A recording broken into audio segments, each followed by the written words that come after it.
ابو صالح نے حضرت ابو ہریرہ رضی اللہ تعالیٰ عنہ سے اور انہوں نے رسول اللہ صلی اللہ علیہ وسلم سے روایت کی کہ آپ صلی اللہ علیہ وسلم نے فرمایا، اللہ عز و جل نے فرمایا،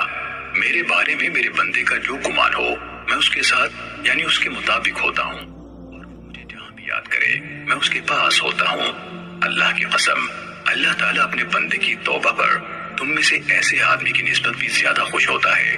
جسے چٹیل بیابان میں اپنی گمشدہ سواری سامان سمیت واپس مل جاتی ہے۔ میرا جو بندہ ایک بالش میرے قریب آتا ہے میں ایک ہاتھ اس کے قریب آ جاتا ہوں،